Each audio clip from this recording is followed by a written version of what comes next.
kriminalitas pencurian motor, Polrestabes Surabaya kemarin melansir ya, selama kurun waktu setahun sudah menerima sekitar 644 kasus laporan kepolisian yang diadukan atau dibuat oleh masyarakat Kota Surabaya.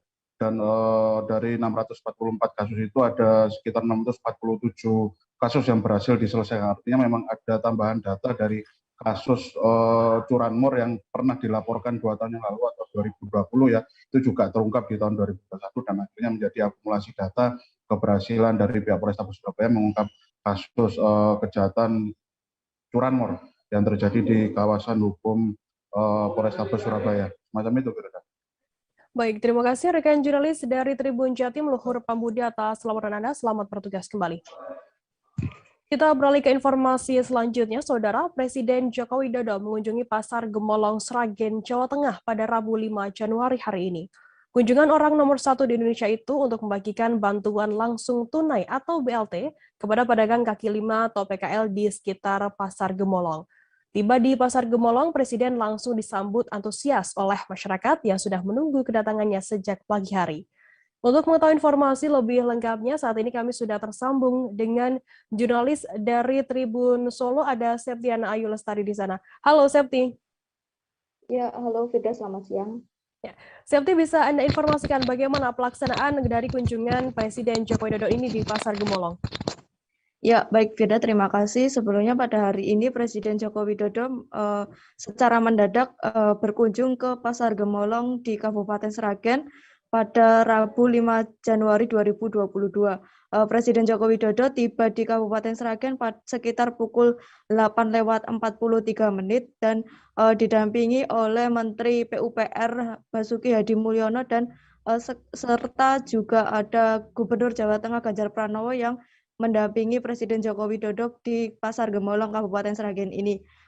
Kunjungan Presiden Joko Widodo ke Sragen sendiri adalah memberikan bantuan langsung tunai atau BLT kepada pedagang kaki lima yang ada di Pasar Gemolong sebanyak 125 pedagang. Selain itu, Presiden Joko Widodo juga memberikan atau membagikan paket sembako berisi beras, minyak goreng, gula, dan sebagainya kepada 250 pedagang yang ada di Pasar Gemolong Kabupaten Sragen.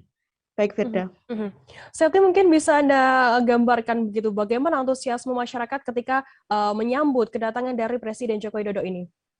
Meskipun Presiden Joko Widodo datang atau dikabarkan datang ke Kabupaten Sragen mendadak, namun masyarakat Kabupaten Sragen yang ingin melihat Presiden Joko Widodo lumayan antusias, yang mana sejak pagi hari sekitar kawasan Pasar Gemolong di Kabupaten Sragen juga langsung didatangi oleh masyarakat yang ingin melihat langsung dan menyapa langsung Presiden Republik Indonesia itu yang jarang-jarang datang ke Kabupaten Sragen.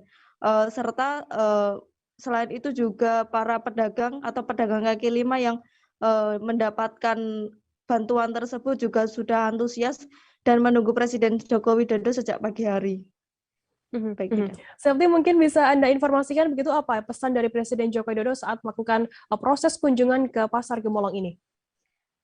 Pesan dari Presiden Jokowi sendiri setelah berbincang-bincang kepada pedagang yang ada di Pasar Gemolong ini, Presiden Jokowi berpesan kepada para pedagang untuk pedagang lebih higienis atau lebih bersih lagi untuk menarik minat para pembeli. Selain itu juga Presiden Jokowi juga memberikan bantuan berupa uang tunai senilai Rp1.200.000 untuk mengembangkan usahanya agar lebih luas lagi.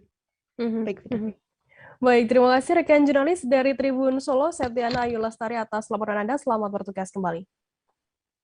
Kita beralih ke Maluku, Saudara. Sepanjang tahun 2021, Polres Maluku Tengah mengonfirmasi sedikitnya telah musnahkan 9.800 liter minuman keras jenis Sopi. Sebagian besar pemusnahan dipusatkan di Mapolres Jalan Dr. Siwabesi Masohi, Kelurahan Namailo, Kecamatan Kota Masohi, Kabupaten Maluku Tengah. Sopi yang dimusnahkan adalah hasil sitaan operasi pekat, antik Siwa 5, dan operasi Kamtipmas atau patroli rutin.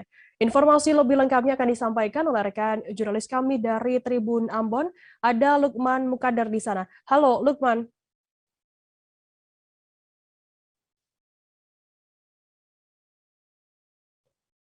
Halo rekan.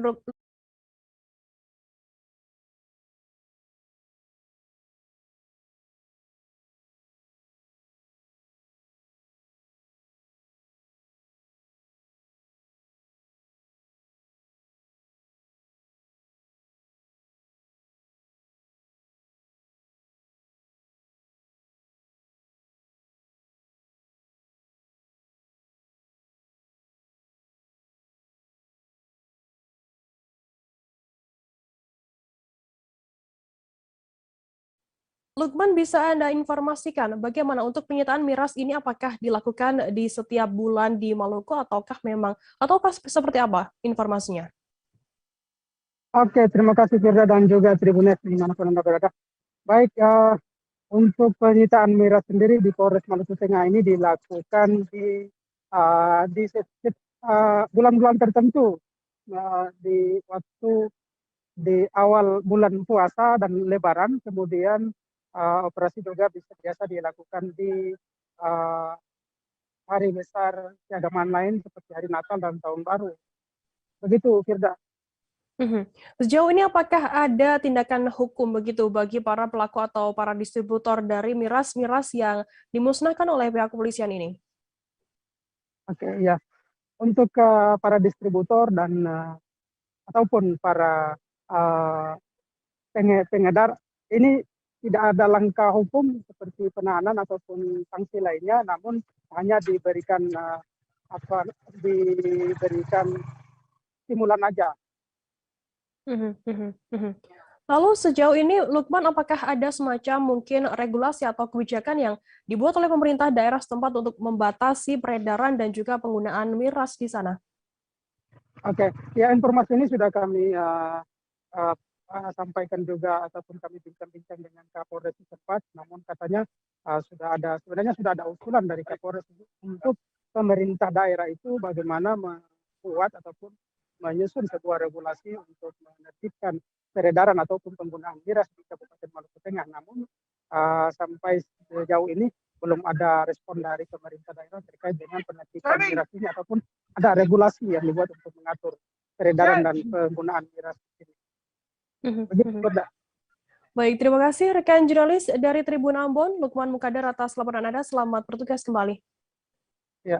Kita beralih ke informasi selanjutnya, Saudara. Pemerintah daerah Kabupaten Kapuas Hulu, Provinsi Kalimantan Barat, akan segera membongkar kantor Bupati Kapuas Hulu dan mendirikan bangunan baru menjadi gedung pelayanan satu atap Pemda Kapuas Hulu tahun 2022. Hasil final atau keputusan APBD tahun 2022, pemerintah daerah Kapuas Hulu bersama DPRD Kapuas Hulu sudah sepakat untuk menganggarkan pembangunan gedung pelayanan satu atap Pemda Kapuas Hulu tersebut. Informasi lebih lengkapnya akan disampaikan oleh rekan jurnalis kami dari Tribun Pontianak, ada Sahirul Hakim di sana. Halo, Sahirul.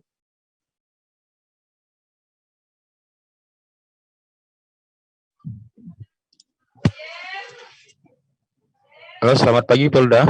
Ya, Sahirul, bisa Anda informasikan total ada berapa anggaran yang digelontorkan untuk pembangunan gedung pelayanan satu atap tersebut? Oke, terima kasih, Polda. Selamat pagi bagi Tribunnews di seluruh Indonesia bahwa untuk anggaran yang disepakati oleh pemerintah daerah dengan DPRD Kabupaten Kapuas Hulu pada tahun 2021 bahwa anggaran APBD di Kabupaten Kapuas Hulu tahun 2022 disepakatan bersama bahwa anggarannya sebesar 100 miliar. Namun 1 miliar ini bertahap pembangunannya. APBD 2022 itu 50 miliar dan APBD 2023 50 miliar. Jadi jumlahnya 100 miliar, Firda. Totalnya ada 100 miliar yang digelontorkan untuk pembangunan gedung baru ini. Kemudian kapan rencananya akan dibangun untuk gedung pelayanan satu atap Kapuas Hulu ini, Sahirul? Oke, terima kasih, Firda. Untuk informasi yang saya terima dari Bupati Kabupaten Kapuas Hulu, Bapak Franciscus Dian, bahwa langkah pertama mereka adalah untuk membongkar bangunan yang sudah lama, membongkar gedung atau kantor bupati yang lama ini akan dibongkar dan sekarang masih proses pelelangan pembongkaran. Nah, mungkin setelah pembongkaran ini baru dilakukan pembangunan, Firda. Siapa saja nantinya yang akan menempati gedung baru ini, Sahirul? Baik Birda, untuk informasi sementara yang disampaikan oleh Bapak Bupati Kabupaten Kapuasulu bahwa ada beberapa UPD yang akan menempati di gedung pelayanan satu atap atau di gedung Bupati Kapuasulu yang baru nanti, bahwa termasuk Bupati kita, Bupati Kabupaten Kapuasulu, terus Wakil Bupati, Sekda, dan sejumlah UPD seperti dari Salpo PP, Bapeda, dan BKD, dan sejumlah UPD lainnya, Perda. Baik, Tribuners, jurnalis kami tadi juga sudah menghimpun keterangan dari Franciscus Dian, Bupati Kapuasulu. Berikut liputannya untuk Anda. Kesiapan gedung, salah satunya karena pada tahun ini untuk kantor Bupati itu kemungkinan ada pembongkaran, jadi kita pastikan untuk pelayanan lagi di lingkungan Sekda itu akan kita pindahkan di salah satu gedung yang hasil pemantauan kita tadi lumayan cukup untuk menampung dari pegawai-pegawai yang ada di sekretariat daerah. Nah, ini beberapa hasil daripada pemantauan kita di lapangan tadi. Salah satu yang pelayanan publik. Tadi kita ke Dukcapil juga bahwa di sana pelayanan publik berjalan dengan baik, maksimal. Pasca longsor ruas jalan Transgirian Likupang, tepatnya di Kayuwale, Kelurahan Pina Sungkulan, Kecamatan Ranowulu, Kota Bitung, Provinsi Sulawesi Utara, terpantau masih belum bisa dilalui kendaraan bermotor Selasa 4 Januari. Bencana tanah longsor tersebut diketahui terjadi pada Minggu 2 Januari sekitar subuh saat curah hujan deras mengguyur lokasi tersebut. Informasi lebih lengkapnya akan disampaikan oleh rekan jurnalis kami dari Tribun Manado, ada Christian Wayongkeri di sana. Halo Christian.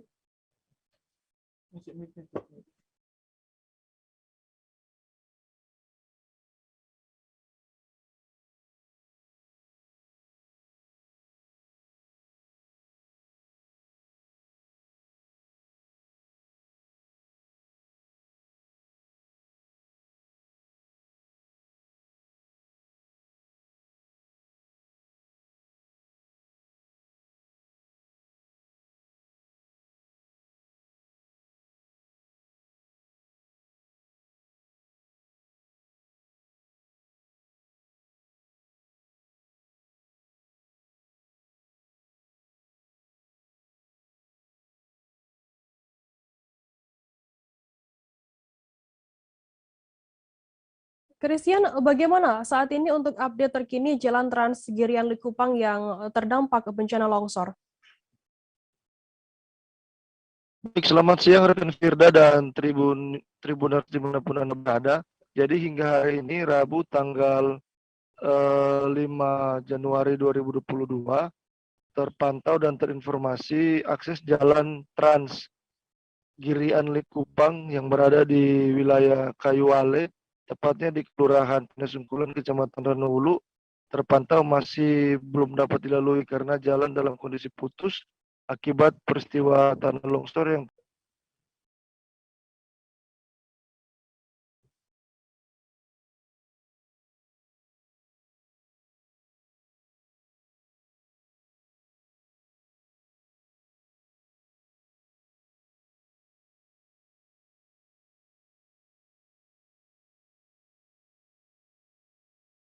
Halo rekan Christian. Ya, halo. Ya, silakan dilanjutkan, tadi mengalami sedikit gangguan, silakan dilanjutkan kembali, dijelaskan kembali.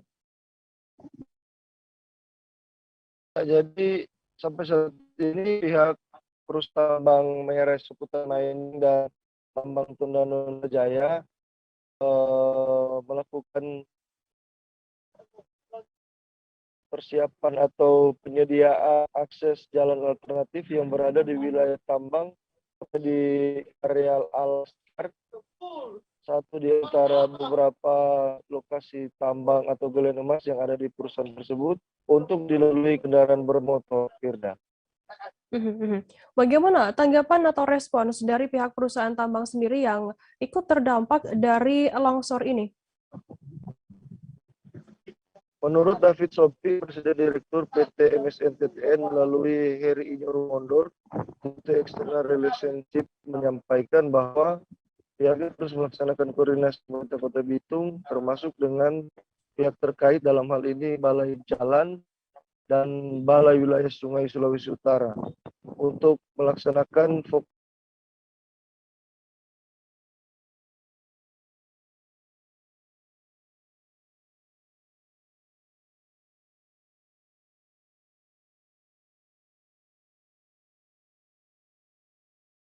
Tribuners, kami mengalami sedikit gangguan sinyal dengan jurnalis kami dari Tribun Manado, Christian Wayangkere.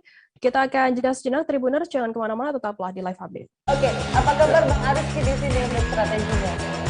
Kalau saya sendiri di Jumip 37 ini yang semalam baru mulai, apa yang saya dirasakan udah Kak Fernita? Sebenarnya aku nggak ngerasain penangkapan atau penggerbegan atau apapun itu. Karena gini loh, posisinya aku Kriteria. Jadi kita mengenal disebut dengan stroke yang tidak berdarah dengan stroke yang berdarah. Stroke yang tidak berdarah itu biasanya ditandai dengan adanya penyumbatan. Kalau itu terjadi di sini mungkin pikirnya tidak ke situ kali ya. Tapi kalau di Korea atau di Kamboja itu ada beberapa paper yang saya itu mas, ya dulunya tukang koran. Oh gitu ya. Tukang koran. Ya, saya baca itu Pak. Tuh kan pernah baca kan? Ya. Jadi kalau saya jadi pangdam itu udah bersyukur banget. Si anak ini dijadikan sebagai tersangka begitu.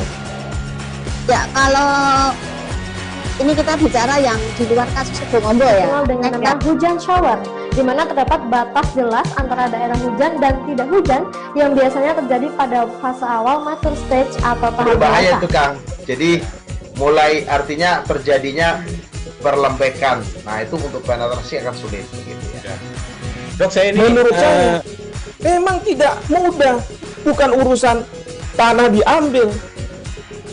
Kalau misalnya Amerika Serikat sekarang, Rasulullah mengatakan dalam sebuah hadis bahwa berpuasa di 6 hari Syawal itu.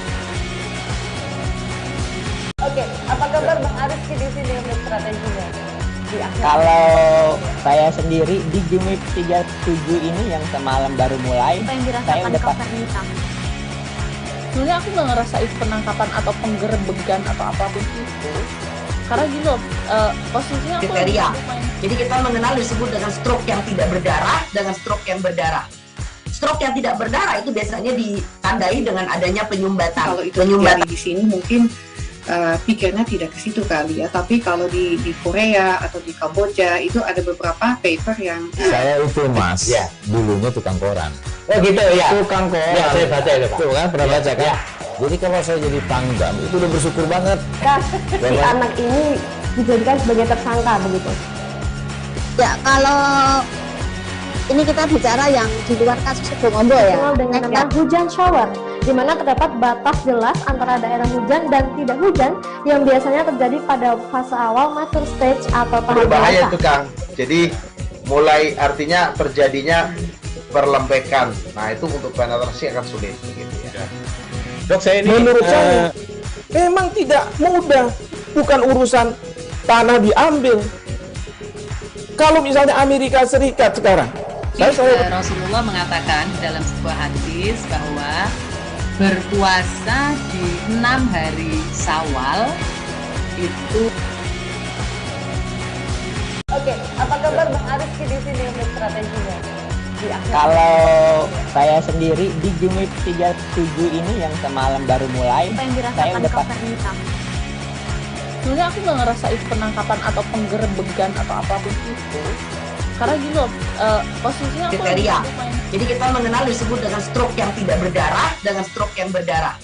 Stroke yang tidak berdarah itu biasanya ditandai dengan adanya penyumbatan. kalau itu terjadi di sini mungkin pikirnya tidak ke situ kali ya. Tapi kalau di Korea atau di Kamboja itu ada beberapa paper yang Saya itu mas, Ya. dulunya tukang koran. Oh gitu ya. Tukang koran. Ya, saya baca itu Pak. Tuh kan pernah baca kan? Ya. Jadi kalau saya jadi pangdam itu udah bersyukur banget. Si anak ini dijadikan sebagai tersangka begitu. Ya, kalau ini kita bicara yang di luar kasus Sebongombo ya. Dengan nama hujan shower, di mana terdapat batas jelas antara daerah hujan dan tidak hujan yang biasanya terjadi pada fase awal mature stage atau tahap Berbahaya dewasa. itu Kang. Jadi mulai artinya terjadinya perlembekan. Nah itu untuk penetrasi akan sulit begitu ya. Dok, saya ini menurut saya memang tidak mudah, bukan urusan tanah diambil. Kalau misalnya Amerika Serikat sekarang, Rasulullah mengatakan dalam sebuah hadis bahwa berpuasa di 6 hari Syawal itu. Oke, apa kabar Bang Arifki di sini untuk strateginya? Kalau saya sendiri di Jumip 37 ini yang semalam baru mulai, Apa yang saya dirasakan udah Kak Fernita? Sebenarnya aku nggak ngerasa itu. Terima kasih Anda masih bersama kami di live update. Kita beralih ke informasi selanjutnya, Saudara. Ular sowo berukuran besar beberapa hari terakhir cukup membuat resah warga desa Kembang Bilo, Kecamatan Tuban, pada Selasa 4 Januari. Ular jenis piton sepanjang 3,5 meter melahap ayam jago milik masyarakat setempat. Warga yang was-was kejadian tersebut terulang kembali akhirnya melaporkan ke Badan Penanggulangan Bencana Daerah atau BPBD Kabupaten Tuban, Jawa Timur. Petugas BPBD Tuban, Pran Supriyadi mengatakan setelah mendapatkan laporan warga, petugas langsung mendatangi lokasi pada dini hari sekitar pukul 1 dini hari waktu Indonesia Barat. Informasi lebih lengkapnya akan disampaikan oleh rekan jurnalis kami dari surya.co.id, ada Sudarsono di sana. Halo Sudarsono. Halo, selamat siang Firda. Ya, bisa Anda jelaskan Sudarsono bagaimana awal mula penangkapan dari ular piton tersebut? Baik Firda, awal mula penangkapan ular jenis piton tersebut adanya laporan dari masyarakat atau warga sekitar. Belakangan cukup meresahkan adanya ular besar ini, sehingga warga yang khawatir akan hal yang tidak diinginkan melaporkan keberadaan ular tersebut kepada petugas BPBD Kabupaten Tuban. Berapa panjang ular dari ular piton yang menyatroni rumah-rumah warga ini? Adapun untuk panjang ular piton ini sepanjang 3,5 meter. Bentuk keresahan apa atas munculnya ular tersebut yang dialami oleh warga di Tuban ini?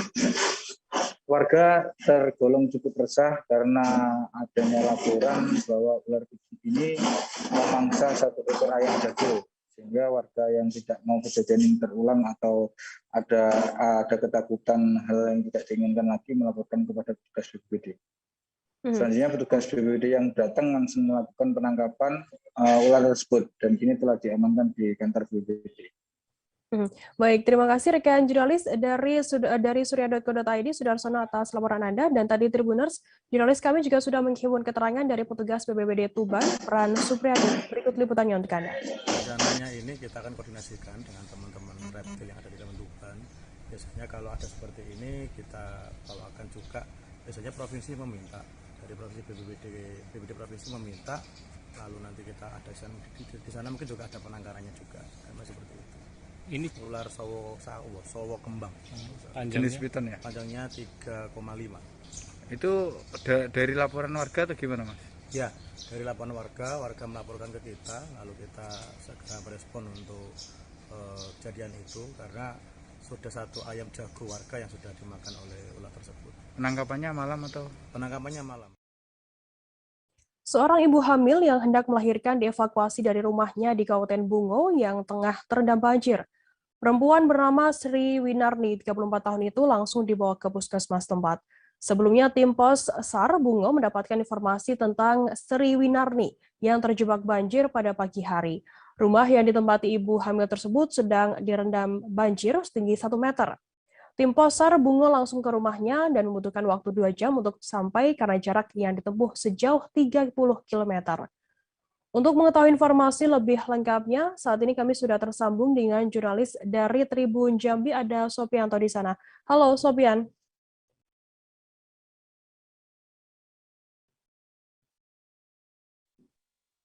Halo rekan Sopian. Halo rekan Firda. Sopian, bisa Anda informasikan berdasarkan pantauan Anda di lapangan begitu, bagaimana proses evakuasi dari ibu hamil yang terjebak banjir ini?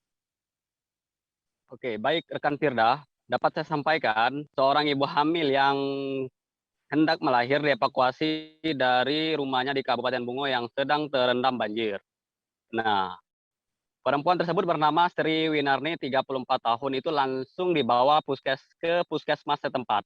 Kemudian Pos SAR Muaro Bungo mendapatkan informasi tentang Sri Winarni yang terjebak banjir.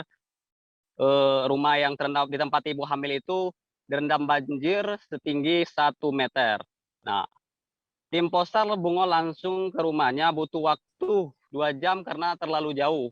Membutuhkan waktu sekitar 2 jam dan jarak tempuhnya 30 km. Begitu rekan Firda. Untuk di rumah sakit mana ibu tersebut melahirkan dan bagaimana kondisi bayi tersebut? Oke, dapat saya sampaikan, kelahiran itu berlangsung di Rumah Sakit Permata Hati Bungo Senin 3 Januari 2022. Bayi tersebut berjenis kelamin perempuan. Begitu, Firda. Bagaimana kondisi bayi tersebut dan ibu ini pasca melahirkan? Baik, dapat saya sampaikan kondisi fisik ibu ini dan bayi dalam keadaan sehat. Berat badan bayi sekitar 3 kg. Begitu juga dengan kondisi ibunya dalam keadaan sehat. Begitu rekan Firda. Baik, terima kasih rekan jurnalis dari Tribun Jambi, Sofianto atas laporan Anda. Selamat bertugas kembali. Kita beralih ke informasi selanjutnya, Saudara. Sejak hari pertama banjir melanda Aceh Timur sejak Jumat 31 Desember, Bupati Aceh Timur Hasbullah bin Taib atau Rocky terus turun ke lokasi-lokasi banjir untuk mendistribusikan bantuan dan mengevakuasi warga yang terdampak banjir. Pada Senin 3 Januari kemarin, Bupati Aceh Timur mengevakuasi 5 ibu hamil yang terjebak banjir di Desa Cekembon, Kecamatan Perulak. Informasi lebih lengkapnya akan disampaikan oleh rekan jurnalis kami dari Serambi News Indonesia, ada Seni Hendry di sana. Halo Hendry.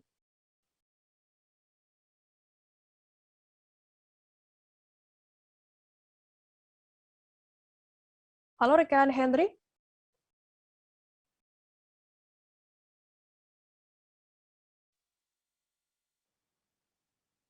Halo rekan Hendry, bisa mendengar kami dari studio? Halo rekan Firda. Ya, Hendry, bisa Anda informasikan bagaimana keadaan banjir waktu tersebut, waktu itu sehingga 5 ibu hamil ini harus terpaksa dievakuasi? Ya, rekan Firda, dapat kami sampaikan bahwa pada hari itu Senin pagi Bupati Aceh Timur di sela-sela kunjungannya melayat ke salah satu rumah almarhum remaja yang meninggal dunia karena terseret arus banjir, ada warga yang menyampaikan bahwa ada 5 ibu hamil yang ingin melahirkan terjebak banjir di Desa Cimbun, Kecamatan Perlak. Demikian rekan Firda. Kemudian menggunakan kelima ibu hamil ini dievakuasi menggunakan apa dan dibawa ke mana? Iya, setelah Pak Bupati menerima informasi dari masyarakat terkait adanya 5 ibu hamil yang hendak melahirkan yang terjebak banjir, kemudian Pak Bupati bersama rombongan menggunakan 1 unit speedboat bergerak menuju ke Desa Cimbun, menggunakan mengarungi Sungai Perlak. Setiba di desa itu, kondisi pemukiman penduduk semuanya sudah terendam banjir, sudah terkepung banjir setinggi paha orang dewasa, baik di jalan maupun di perumahan. Kemudian Pak Bupati langsung mengevakuasi sejumlah warga ke lokasi pengungsian di desa itu. Kemudian Pak Bupati juga menghimbau anak-anak di desa itu agar tidak bermain banjir karena beresiko bisa dibawa arus. Kemudian Pak Bupati juga mengingatkan orang tuanya agar mengawasi anaknya secara ketat. Tak lama kemudian Pak Bupati mengevakuasi kelima ibu hamil ini menggunakan 2 speedboat dan dibawa ke gedung diklat pemerintah Kabupaten Aceh Timur yang berada di pusat ibu kota di Idirayo. Dan saat ini kelima ibu hamil tersebut telah mendapatkan perawatan secara maksimal. Rekan Firda. Hendry, bisa Anda informasikan mungkin bagaimana saat ini kondisi banjir di Aceh Timur? Apakah sudah surut atau bagaimana kondisinya? Iya, rekan Firda, kondisi banjir sampai hari Selasa kemarin, menurut keterangan Kepala BPBD Aceh Timur, Pak Ashadi, banjir masih merendam 11 kecamatan. Dari 24 kecamatan masih terjadi di 11 kecamatan. Kemudian dari 11 kecamatan ini total jumlah warga yang terdampak sebanyak 3.990 kepala keluarga atau 11.800 jiwa yang terdampak. Tetapi yang mengungsi hanya sebanyak 1.361 kakak atau 5.809 jiwa yang tersebar di desa-desa di 11 kecamatan itu. Pak Ashadi, Kepala BPD Aceh Timur juga mengatakan bahwa status daerah Aceh Timur saat ini dalam keadaan status bencana, yang mana pemerintah kabupaten setempat fokus melakukan upaya penyelamatan dan penyaluran bantuan terhadap masyarakat yang terdampak banjir. Demikian rekan Firda. Baik, terima kasih rekan jurnalis dari Serambi News Indonesia, Seni Henry atas laporan Anda. Dan tadi Tribuners, Seni juga sudah menghimpun keterangan dari Bupati Aceh Timur, Hasbullah bin HM Taib. Berikut liputannya untuk Anda. Pak Bupati mohon izin perkembangan banjir di kawasan Kabupaten Aceh Timur untuk hari ini. Untuk Kecamatan Rantau Perla masih naik, ya, Pantai Bidari masih naik. Yang Birimbayun, Bandar Alam, Jitunong sudah surut. Ya, mudah-mudahan yang untuk Rung Perla juga cepat surut. Ya, karena ini luapan air pasang surut, pasang purnama ya. Yang bahasa Acehnya ilai flu. Ya, mudah-mudahan cepat surut lah. Ini hari kalau kita lihat Pak Bupati ini menuju Kecamatan Rantau Perla dan mengarungi sungai. Mohon izin Pak Bupati untuk dijelaskan sedikit. Ya, tadi pas kami mau melayat kepada warga yang tenggelam musibah banjir, tiba-tiba ada kepala desa menyampaikan bahwa Cimbun ada ibu-ibu yang mau melahirkan 4 orang. Jadi armada ini speedboat, 2 speedboat langsung kami arahkan ke Cimbun dan saya sendiri ikut lah. Himbauan untuk masyarakat Pak? Himbauan tolong waspada karena curah hujan masih tinggi dan air sungai masih meluap, apalagi Sungai Perla dengan Sungai Arakundo.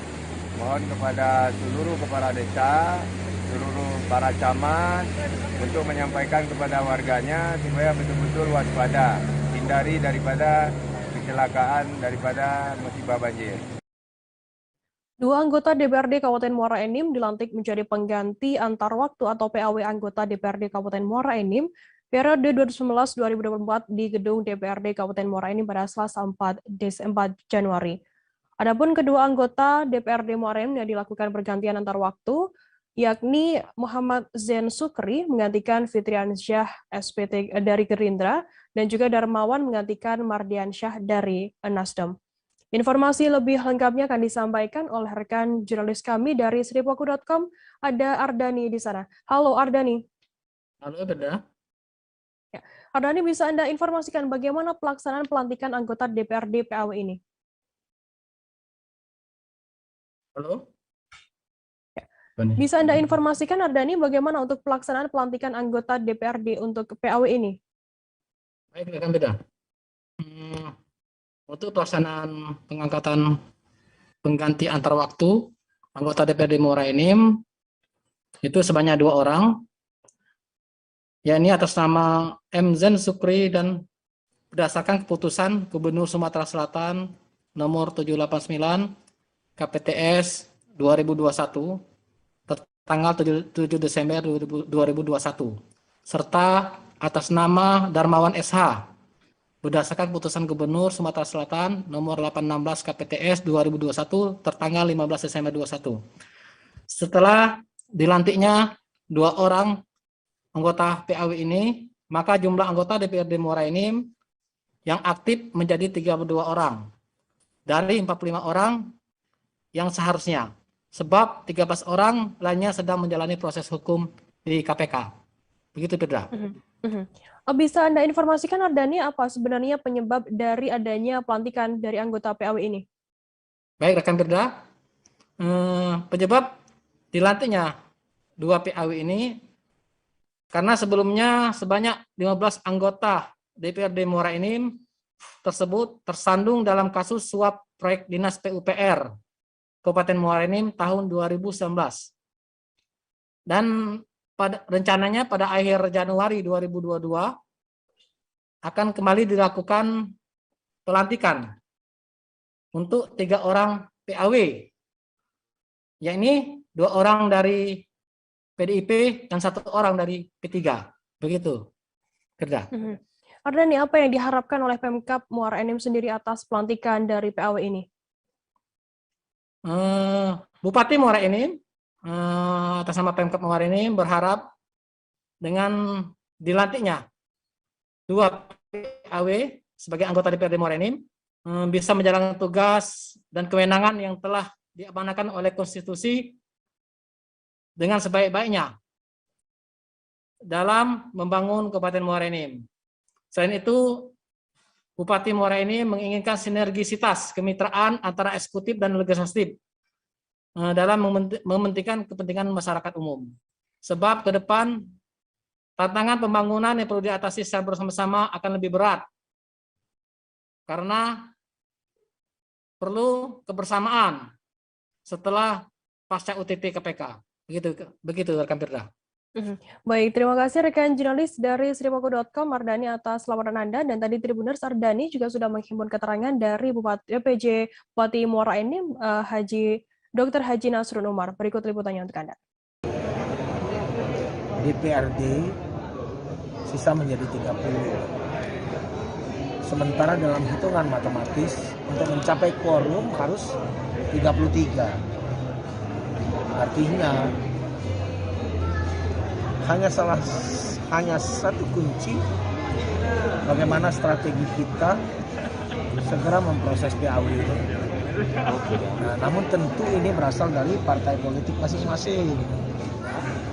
Begitu sudah lengkap akan disampaikan oleh Dewan kepada kami sebagai pemerintah untuk diusulkan segera keputusan gubernurnya. Dalam waktu dekat mudah-mudahan.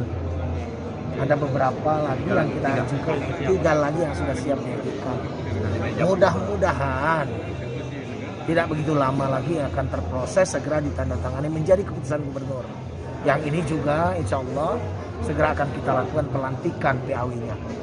Nah, dengan demikian kalau sudah 32 menjadi 35 tambah 3 lagi, mudah-mudahan proses pengambilan keputusan yang ada di Dewan ini dalam kondisi apapun tetap bisa memenuhi quorum dan menjalankan sinergitas penyelenggaraan pemerintahan eksekutif dan legislatif secara baik untuk pembangunan Kabupaten Muara Enim ke depan. Pesan mungkin Pak untuk yang baru dilantik ini, pesan bekerja baik-baik, apalagi di bawah pimpinan Pak Ketua. Kalau semuanya berjalan di bawah pimpinan para pimpinan ini, mudah-mudahan saya insya Allah tidak ada masalah. Oke Pak. Terima kasih Pak. Simpatisan pendukung Jeffrey Riwokore atau Jericho menggelar aksi demonstrasi di kantor DPD Partai Demokrat NTT. Aksi itu digelar pasca putusan DPP Partai Demokrat yang menunjuk Leonardus Lelo menjadi Ketua DPD Partai Demokrat NTT. Masa aksi yang tiba sekira pukul 1 siang waktu Indonesia Tengah pada Selasa 4 Januari di Sekretariat DPD Partai Demokrat NTT Kota Kupang langsung membawa sejumlah bendera Partai Demokrat dan membakarnya persis di depan sekretariat. Selain membakar bendera, mereka juga membacakan pernyataan sikap. Informasi lebih lengkapnya akan disampaikan oleh rekan jurnalis kami dari Pos Kupang, ada Obi Lemanweru di sana. Halo Obi. Halo rekan Firda. Ya, Obi, bisa Anda informasikan bagaimana jalannya demonstrasi di kantor DPD Partai Demokrat NTT ini hingga massa membakar bendera Demokrat? Baik, dapat saya jelaskan bahwa pasca penetapan Ketua DPD Partai Demokrat Provinsi NTT oleh DPP Partai Demokrat, sejumlah simpatisan ya Partai Demokrat yang pendukung Jeffrey Riwokore atau Jericho menggelar aksi demonstrasi. Dan aksi ini dilakukan di depan kantor Sekretariat DPD Partai Demokrat Provinsi NTT. Aksi massa ini tiba di depan kantor sekitar pukul 1 waktu setempat, membawa sejumlah spanduk dan atribut Partai Demokrat. Mereka melakukan aksi ini karena merasa tidak puas dengan penetapan Ketua Demokrat Provinsi NTT oleh DPP Partai Demokrat. Demikian, Firda. Obi, apa yang mereka suarakan dalam demonstrasi kali ini? Dalam demonstrasi yang mereka gelar, mereka menyuarakan beberapa tuntutan. Yang pertama bahwa mereka tidak menerima keputusan dari DPP Partai Demokrat terkait penetapan Ketua DPD Partai Demokrat Provinsi NTT. Mereka juga meminta agar Jericho atau Jeffrey Riokore untuk mengundurkan diri dari Partai Demokrat. Dan mereka ketika mereka melakukan aksi demonstrasi ini, mereka juga membakar sejumlah atribut yang mereka bawa maupun yang ada di Sekretariat Partai Demokrat Provinsi NTT. Kemudian bagaimana Obi tanggapan dari pihak Jeffrey Riokore sendiri dan juga Leonardo Slelo atas adanya aksi demonstrasi di depan kantor sekretariat ini?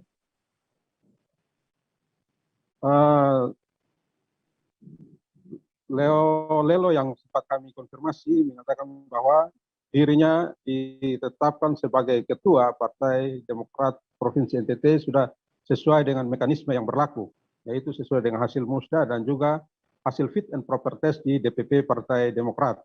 Dan dia juga mengharapkan bahwa Jeffrey Riokore selaku ketua DPD Partai Demokrat periode 2016-2021 tetap bergabung bersama Partai Demokrat untuk membangun Partai Demokrat di Provinsi NTT.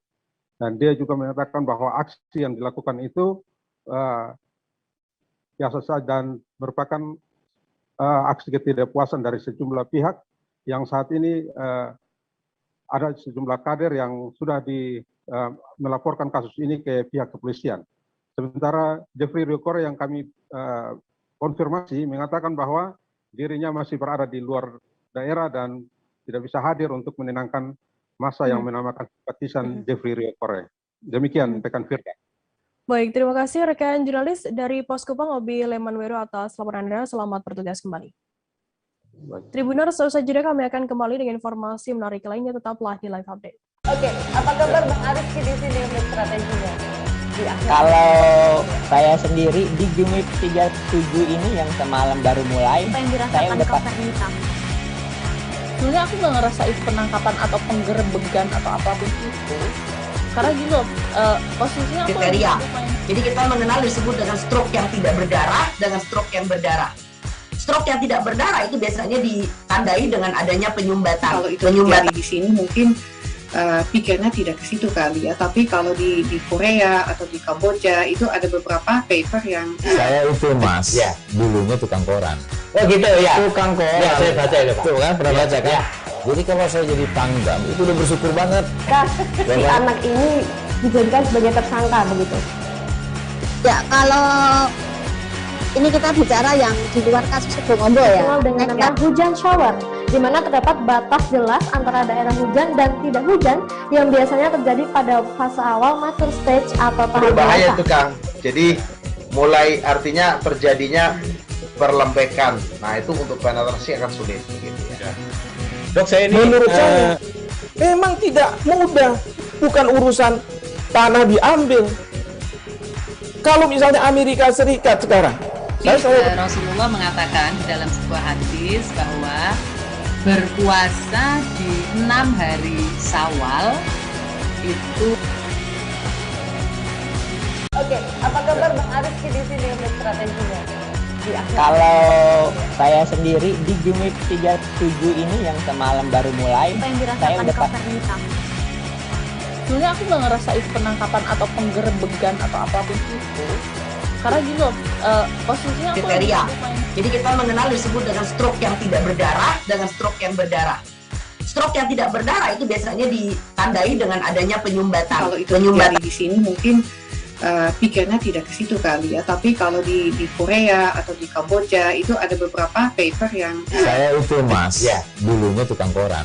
Oh gitu ya, tukang koran. Ya, saya baca itu Pak. Tuh kan pernah baca kan? Ya. Jadi kalau saya jadi pangdam itu udah bersyukur banget. Si anak ini dijadikan sebagai tersangka begitu. Ya kalau ini kita bicara yang di luar kasus Sebongombo ya. Dikenal dengan nama hujan shower, di mana terdapat batas jelas antara daerah hujan dan tidak hujan yang biasanya terjadi pada fase awal mature stage atau tahap berbahaya dewasa. itu Kang. Jadi mulai artinya terjadinya perlembekan. Nah itu untuk penetrasi akan sulit. Gitu ya. Dok, saya ini menurut saya memang tidak mudah. Bukan urusan tanah diambil. Kalau misalnya Amerika Serikat sekarang, Rasulullah mengatakan dalam sebuah hadis bahwa berpuasa di 6 hari Syawal itu. Oke, apa kabar Bang Ariski di sini untuk strateginya? Kalau saya sendiri di Jumip 37 ini yang semalam baru mulai, saya udah sebenarnya aku nggak ngerasain penangkapan atau penggerebegan atau apapun itu. Karena gini loh, posisinya aku kriteria. Jadi kita mengenal disebut dengan stroke yang tidak berdarah dengan stroke yang berdarah. Stroke yang tidak berdarah itu biasanya ditandai dengan adanya penyumbatan. Kalau itu terjadi di sini mungkin pikirnya tidak ke situ kali ya. Tapi kalau di Korea atau di Kamboja itu ada beberapa paper yang Saya itu Mas, dulunya tukang koran. Oh gitu ya. Tukang koran. Ya, saya baca itu Pak. Tuh kan, pernah baca kan? Jadi kalau saya jadi Pangdam itu udah bersyukur banget. Si anak ini dijadikan sebagai tersangka begitu.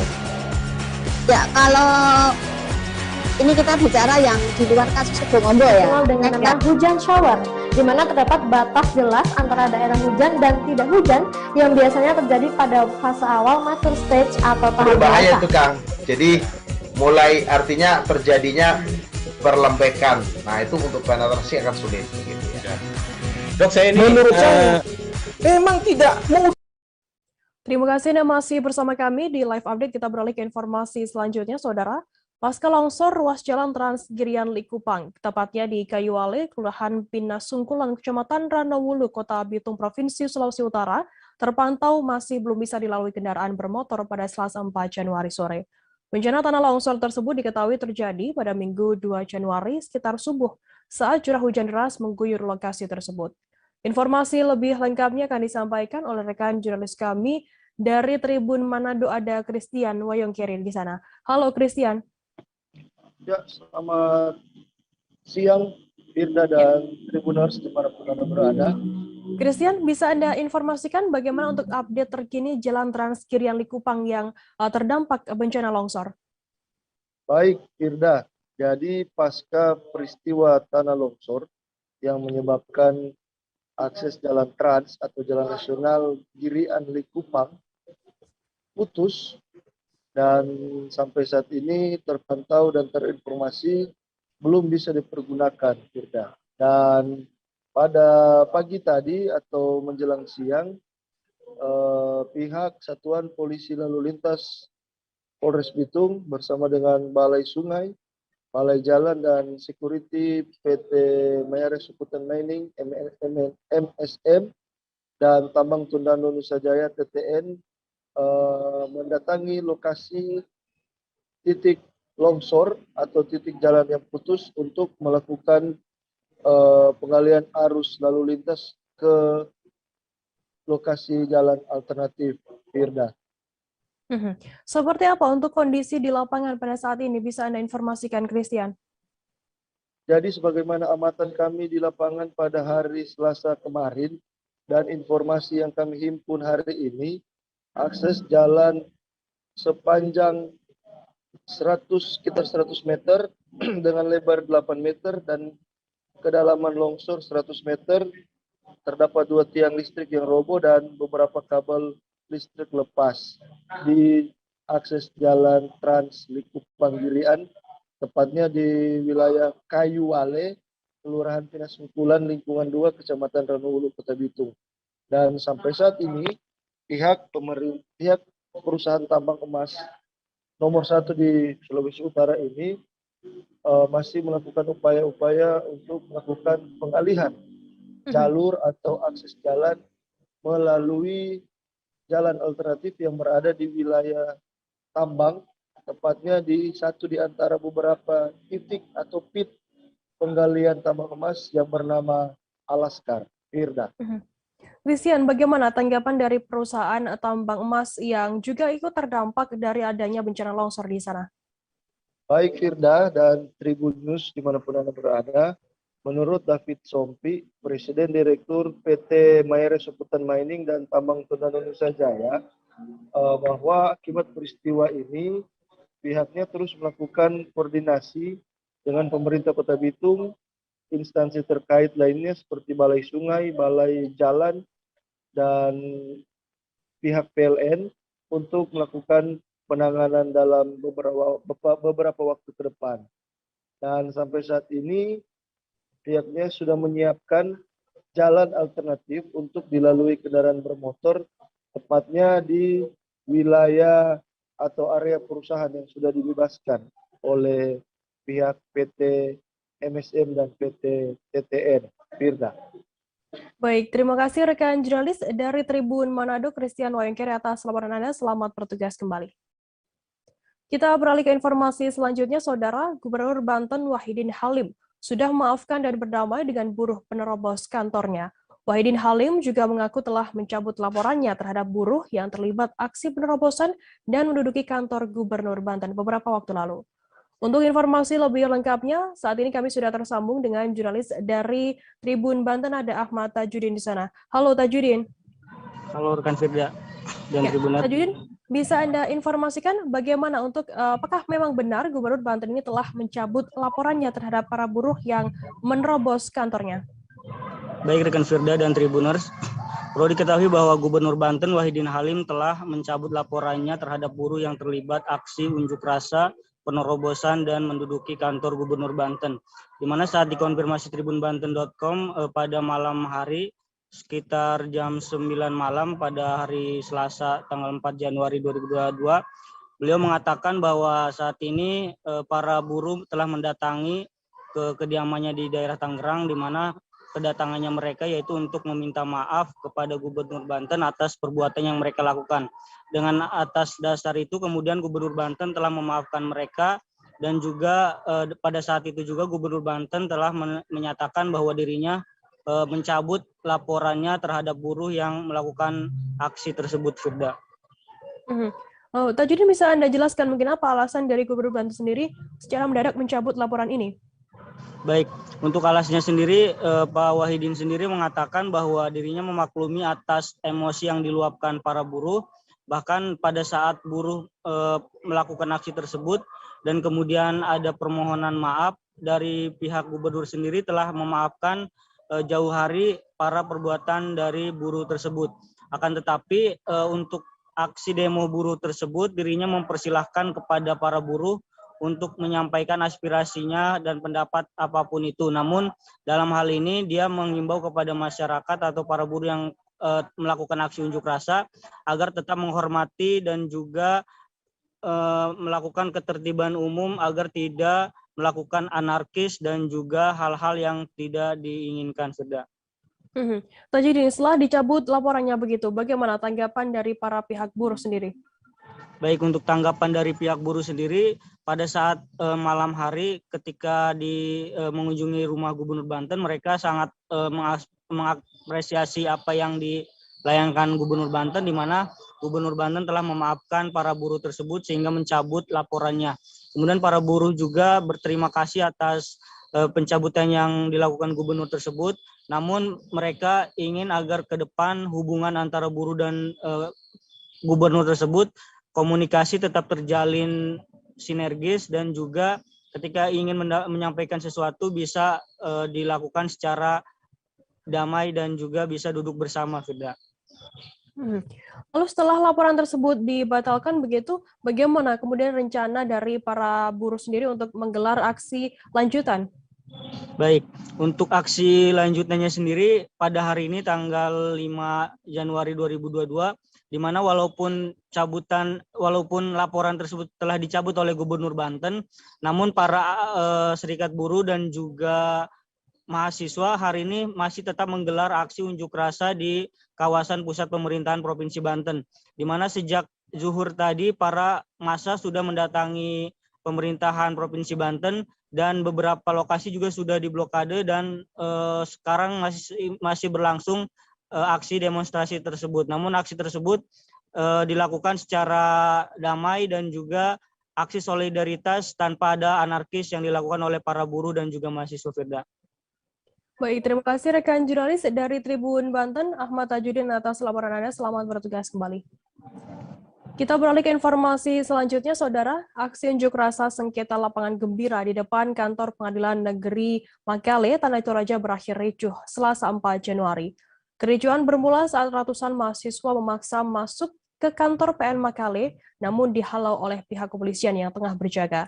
Akibatnya aparat kepolisian dan mahasiswa terlibat aksi saling dorong. Untuk membubarkan massa aksi, polisi menembakkan air ke arah mahasiswa menggunakan water cannon. Informasi lebih lengkapnya akan disampaikan oleh rekan jurnalis kami dari Tribun Timur. Ada Tommy Pasero di sana. Halo, Tommy. Halo, Firda. Ya, Tommy, bisa Anda informasikan apa pemicu sehingga kericuhan tersebut terjadi? Baik, jadi unjuk rasa ratusan mahasiswa kasus sengketa lapangan Gembira di kantor Pengadilan Negeri Makale, Tanah Toraja pada Selasa kemarin kembali ricuh. Jadi kericuhan bermula saat ratusan mahasiswa memaksa masuk ke kantor Pengadilan Negeri Makale. Jadi saat memaksa masuk itu dihalau oleh pihak kepolisian yang sedang berjaga. Karena dilarang masuk ke kantor Pengadilan Negeri, mahasiswa kembali melakukan aksi dengan memblokade jalan.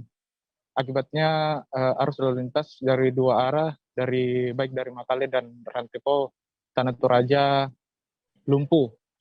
Saat memblokade jalan, tampak beberapa pengendara melakukan protes terhadap para demonstran.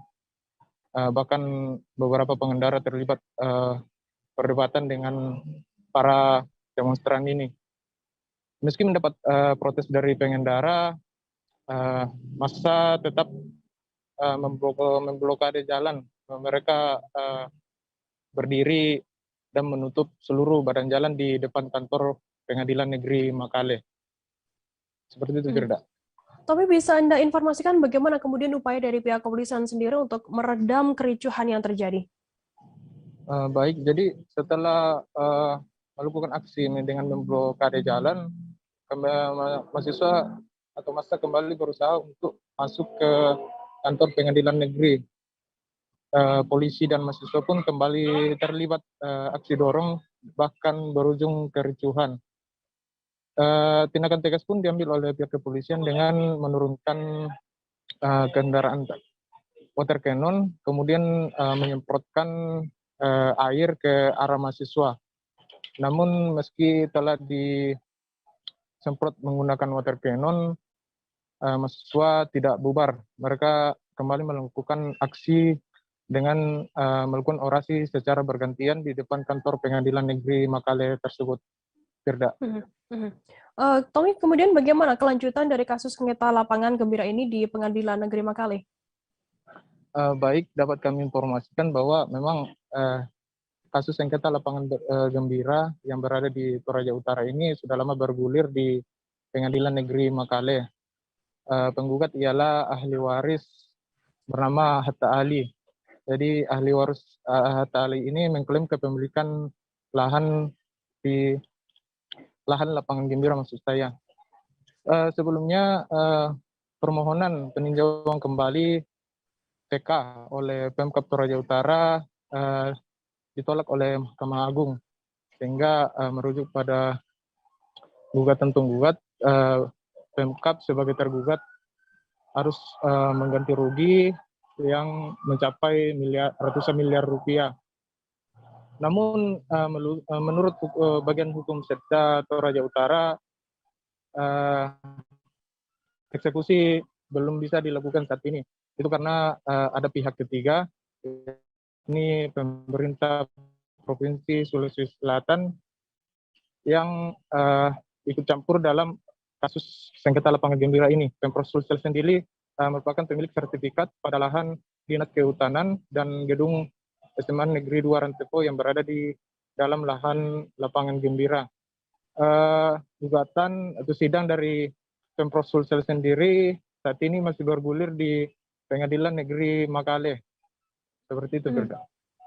Baik, terima kasih rekan jurnalis dari Tribun Timur, Tommy Pasiro atas laporan Anda. Selamat bertugas kembali.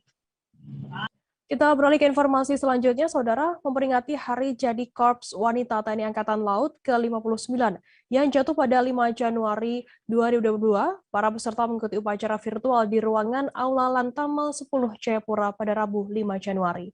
Para prajurit dan tamu undangan mulai memadati ruangan aula, tempat berlangsungnya acara mulai pukul 9 pagi waktu Indonesia Timur.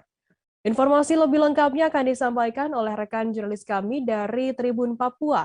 Ada Aldi Bimantara di sana. Halo, Aldi. Ya, halo Firda dan juga Tribuners. Tepat sekali dilaporkan dari Jayapura, Papua, dalam perayaan Hari Ulang Tahun Korps Wanita TNI Angkatan Laut ke-59, prajurit Kowal Lantamal 10 terpantau mengikuti upacara virtual yang berlangsung di Aula Samudra Loka, Mako Lantamal 10, Jayapura, Papua. Firda dan juga Tribuners, acara tersebut dimulai pukul 10.00 waktu Indonesia Timur dan dimulai dengan upacara begitu, kemudian dilanjutkan dengan sambutan-sambutan dan pemotongan kue serta tumpeng sebagai wujud rasa syukur. Dalam sambutannya, Firda dan juga Tribuners, Komandan Lantamal 10 Brigadir Jenderal TNI Marsikal Ferianto P. Marpaung mengapresiasi dedikasi prajurit Korps Wanita Angkatan Laut tersebut dalam perayaan Hari Ulang Tahun Korps Wanita TNI Angkatan Laut ke-59 di Jayapura, Papua. Firda. Aldi, bisa Anda jelaskan secara detail mungkin ya, bagaimana jalannya peringatan HUT Kowal ke-59 di Jayapura ini? Ya, memang Firda, berdasarkan pantauan saya dalam perayaan Hari Ulang Tahun Kowal ke-59 yang berlangsung di Aula Samudra Loka, Mako Lantamal 10 Jayapura, Papua, kegiatan dimulai tepat pukul 10.00 waktu Indonesia Timur dengan para peserta yang terlihat hikmat begitu mengikuti jalannya upacara yang berlangsung virtual dengan prajurit Kowal Lantamal se-Indonesia dan diikuti secara virtual dari kota Jayapura. Firda dan juga Tribuners, kemudian dibacakan juga sambutan ketua panitia, lalu penyerahan bunga dan pemotongan kue ulang tahun sebagai wujud rasa syukur dalam perayaan sederhana Hari Ulang Tahun Kowal ke-59 di masa pandemi COVID-19 yang diselenggarakan Lantamal 10 di kota Jayapura, Papua. Firda? Aldi, mungkinkah ada pesan khusus begitu bagi para prajurit Kowal sendiri oleh Kepala Lantamal 10 dalam sambutannya?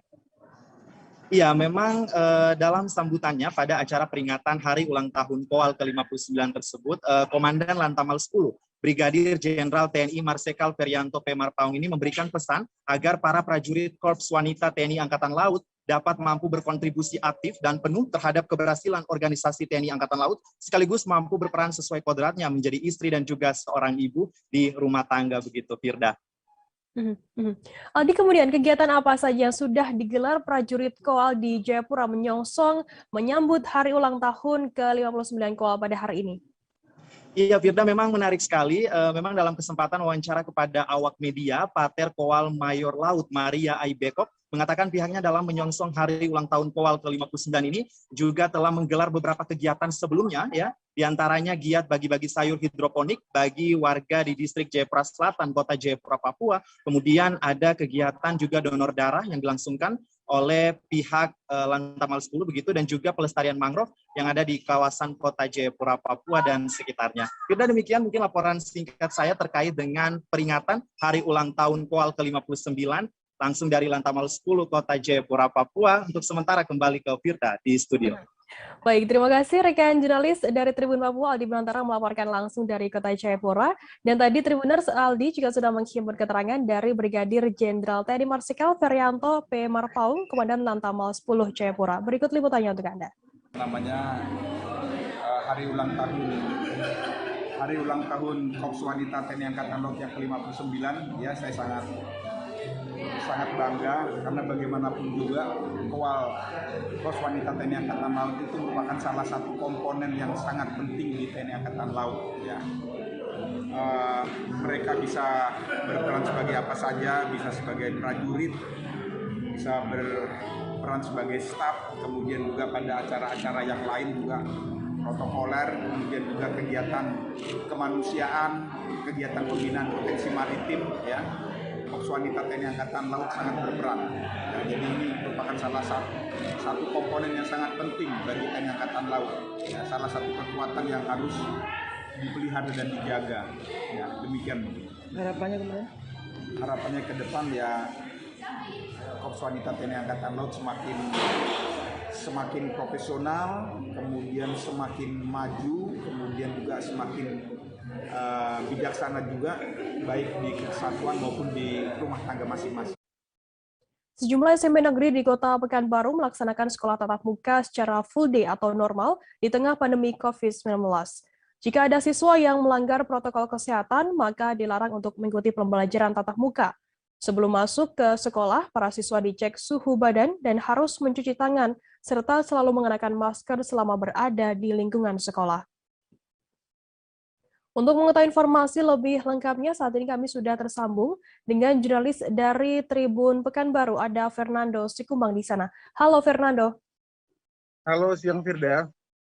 Fernando, bisa Anda informasikan bagaimana pelaksanaan hari pertama PTM ini, PTM penuh di sekolah-sekolah yang ada di Pekanbaru? Oke, Firda, di hari pertama ini, Firda, memang sejumlah sekolah sudah menggelar belajar penuh, namun ada juga beberapa sekolah masih belum menggelar belajar penuh karena mereka masih melakukan persiapan. Nah, untuk hari ini, dari informasi yang dihimpun Tribun Pekanbaru, satu di antara sekolah yang sudah menerapkan belajar penuh atau full day school di Pekanbaru adalah SMP 13 di kawasan Jalan Ronggowarsito, Kota Pekanbaru, Firda.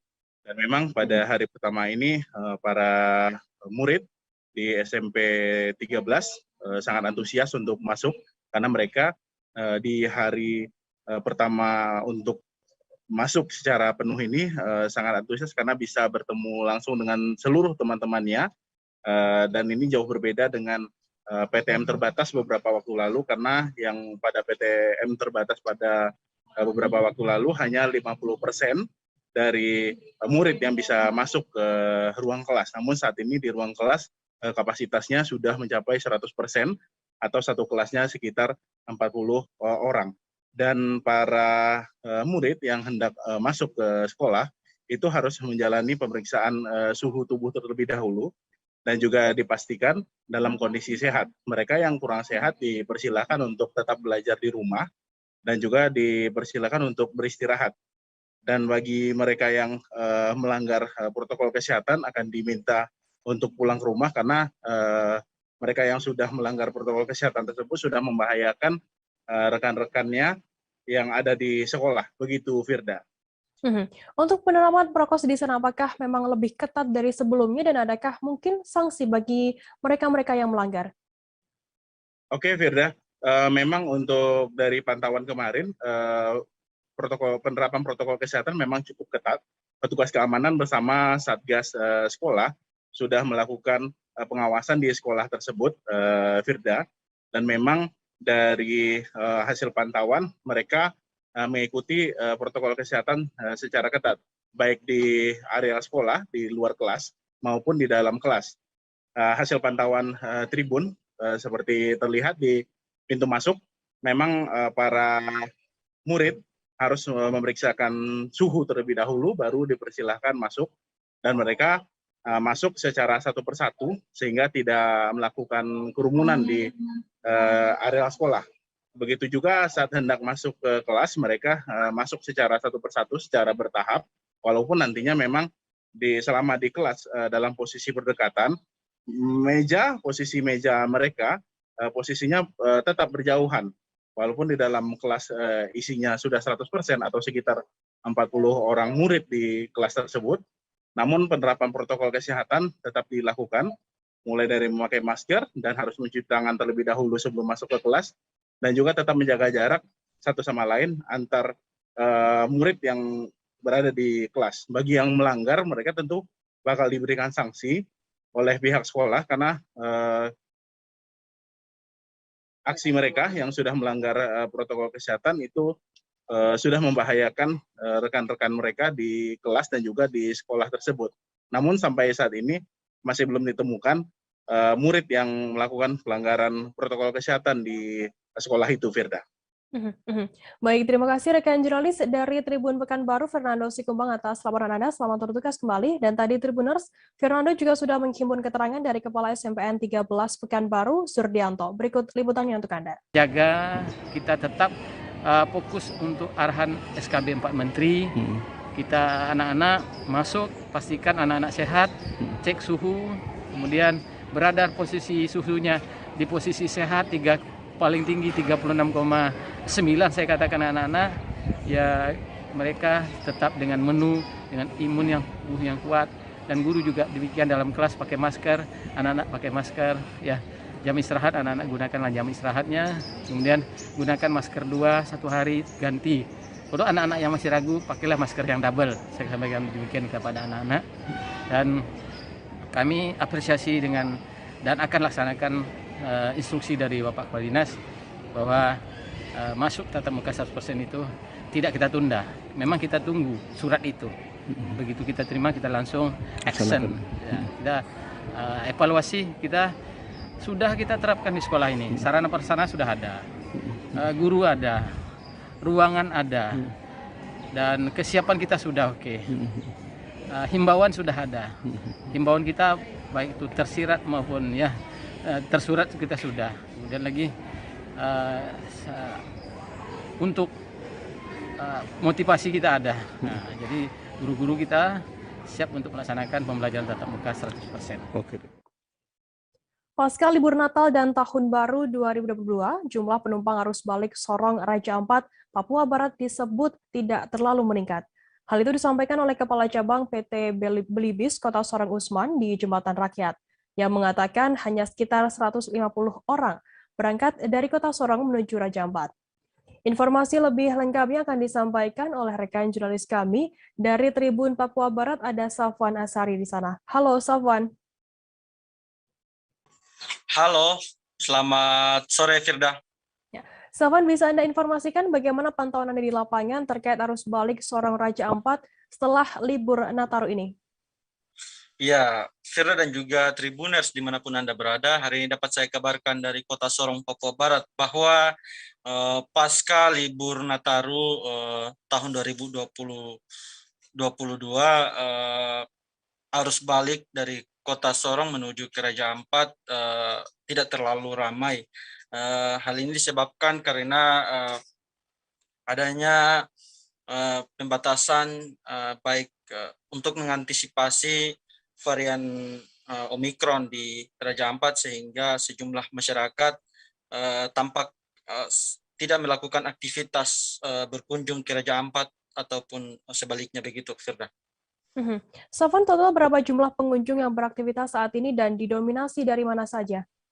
Iya, berdasarkan wawancara dengan pihak PT Belibis, mereka mengaku bahwa akhir-akhir ini pengunjung yang berkunjung dari Kota Sorong menuju ke Raja Ampat hanya sekitar berada di kisaran 150 orang per harinya, begitu, Firda.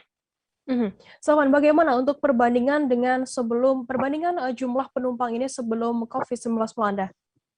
Iya, berdasarkan keterangan yang kami peroleh dari pihak PT Belibis, mereka mengaku bahwa jumlah kunjungan setelah COVID-19 sangat di bawah, sementara yang sebelum COVID-19 itu jumlah pengunjung lumayan meningkat, bahkan bukan hanya pengunjung lokal, namun pengunjung dari luar Kota Sorong sendiri juga sangat tinggi dalam pasca libur Natal dan Tahun Baru tersebut. Sementara yang saat ini sendiri libur Natal saat ini lebih didominasi oleh para pekerja yang ada di Kota Sorong dan kebetulan bekerja di Raja Ampat, begitu, Firda.